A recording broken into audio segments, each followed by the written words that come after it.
ჩვენი მოთხოვნა იყო და რჩება, რომ ამ საქმეზე გამოძიება ჩაატაროს საქართველოს პროკურატურამ. გიორგი ბაჩიაშვილმა სასტიკი ანგარიშსწორების შემდეგ პირველი ჩვენება მისცა. მასთან ცემიდან მე-6 დღეს არა პროკურორი, არამედ იუსტიციის სამინისტროს გენერალური ინსპექციის გამომძიებელი შევიდა და ივანიშვილის პირადი პატიმრისგან მოისმინა ციხის საკანში თავდასხმის დეტალები.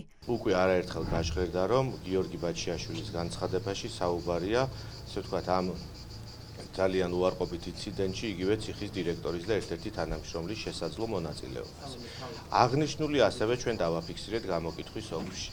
თავად გამოკითხვა იყო ძალიან დეტალური, ფაქტობრივად გრძელდებოდა თითქმის 5 საათი, შესაბამისად ყველა დეტალი, მათ შორის ისეთი ნიუანსები, რომელიც შესაძლებელია იმ განცხადებაში არ ეწერა, რაც თავდაპირველად გაავრცელა გიორგი ბაჩიაშვილმა, მიაწოდა ეს ინფორმაცია სრულად გამომძიებაზე. თავარი კითხვა ისევ პასუხგაუცემელია. ამოღებული და დაარქივებულია თუ არა როგორც საკანში, ისე დერეფნებში არსებული კამერების ჩანაწერები.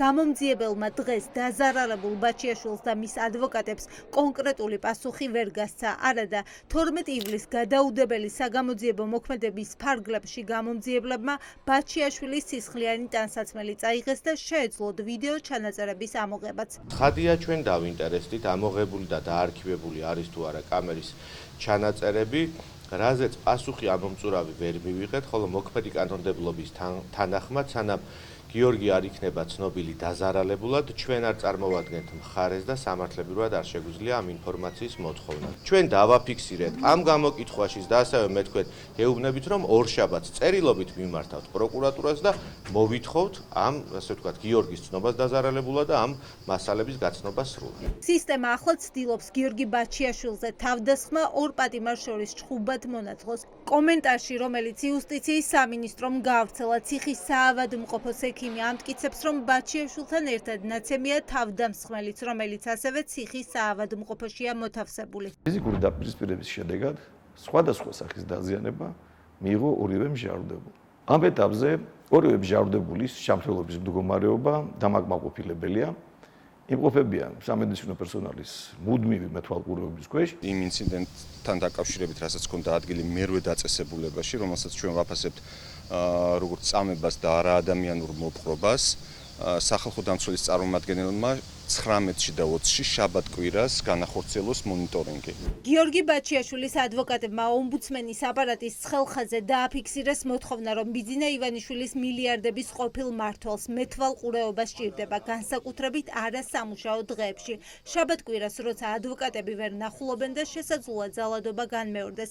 მათთვის ასევე უცნობია, ჩამოშორდა თუ არა საქმიანობას გლდანის ციხის ხელმძღვანელი, რომელიც ბაჩიაშვილს თავდასხმამდე 2 დღით ადრე ესაუბრა და ივანიშვილისთვის საბანკო და კრიპტო ანგარიშების პაროლების გაზიარება მოსთხოვა.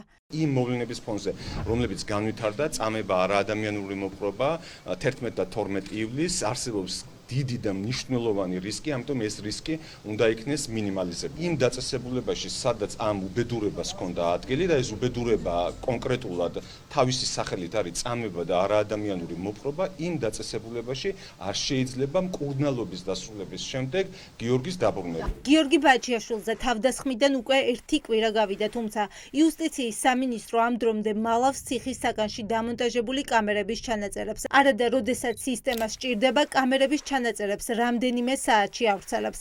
საერთაშორისო ორგანიზაციებს, რომლებიც ბაჩიაშვილის საქმეს აკვირდებიან, ეჭვია ეპარებათ, რომ ახლა საქმის ჩაფარცხვა მიდის.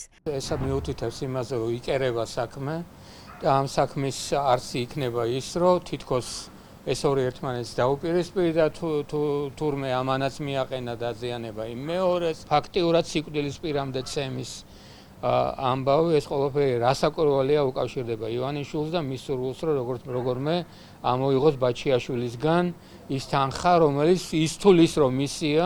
ამ დრომდე საქმის მასალებზე წვდომის უფლება ბაჩიაშვილს და მის ადვოკატებს არ აქვთ. ისინი ორშაბათამდე ელოდებიან დაზარალებული სტატუსის მინიჭებას. წინააღმდეგ შემთხვევაში თავად მიმართავენ საგამოძიებო უწყებას.